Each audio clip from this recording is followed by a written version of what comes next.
Yeah, it's when I wrote the script, I was thinking of Michael Madsen for the role of Vincent, and I'd written it. A lot of the characters I wrote it for actually ended up not being able to do it. I wrote Matt Dillon for Butch, and I wrote Michael Madsen for Vincent, and Lawrence literally Fishburne. what?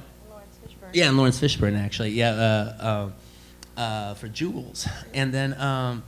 And literally the week before I was finished with the script, Michael Madsen took Wyatt Earp, so he wasn't available.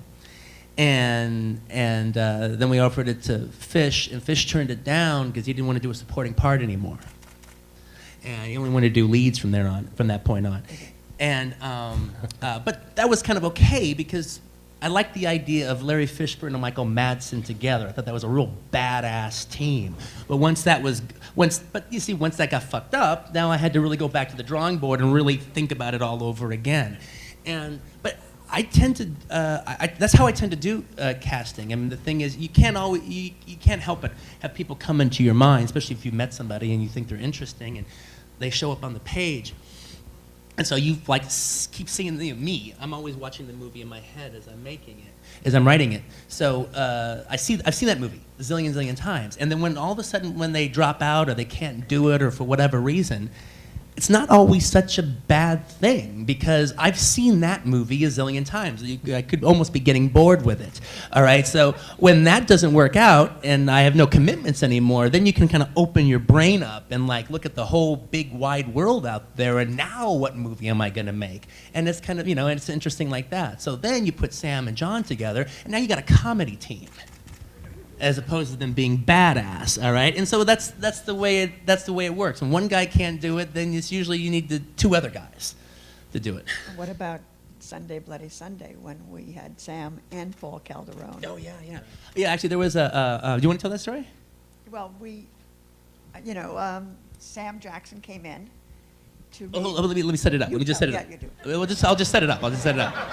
Is the thing about it was we had a big deal. One of the biggest deals I've ever had as far as casting was concerned ever was the actor Paul Calderone, who plays English Dave in the movie, came in and murdered in an audition. Just killed it. We were blown away. And I was always a fan of Paul from Q&A and King of New York and everything. And we were just blown away by what he did.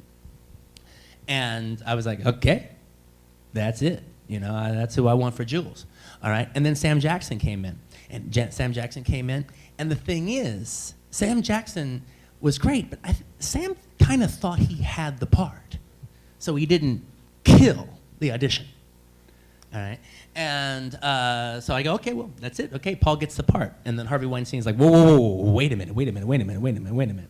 So we keep going back and forth on this. We're going back and forth. And Richard Gladstein was our producer, and he was one of the big guys at Miramax. So we kept going back and forth. And I'm hard on, but at the same time, while I'm fighting for Paul Calderone, I know what war I'm fighting here. I know Sam will be fantastic. He just didn't bring it that day. So it all came down to us. We all begged you to read him again. Yeah. We were like, you got to see Sam one more time. Right, exactly. And the thing is, I wasn't trying to not do that. I know Sam would be fantastic. It was an embarrassment of riches. So we had we flew Paul in, and we literally had a big Sunday Bloody Sunday. And what it was is Paul Calderone. What we were going to do is this: we were going to erase the first two auditions. We were going to bring them in on Sunday. Paul be with them for an hour, 90 minutes. It doesn't matter. All right. Richard would be there to represent the company, and Paul would do his thing. He'd split. Sam would come in here as long as we wanted him. He'd do his thing. He'd split, and then we would literally decide. And Harvey Weinstein said, look, Richard, you're there, so as long as you agree with what's going on, then it's all good. So that was the way it was going to be.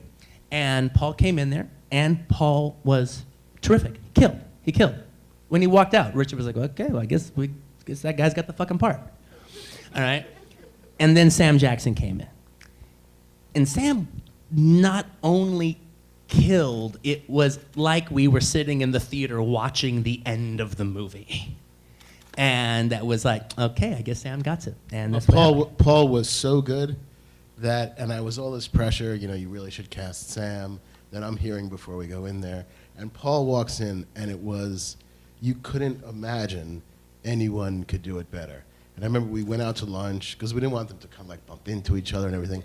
So Paul read, and then we like went out to lunch, and no one said a word, but it was so obvious that it was Paul. Like there was no way that and then Sam came in, and it was insane. It was interesting. I actually, I had to call Paul and know what was going on. It's not one of the best parts about being a director.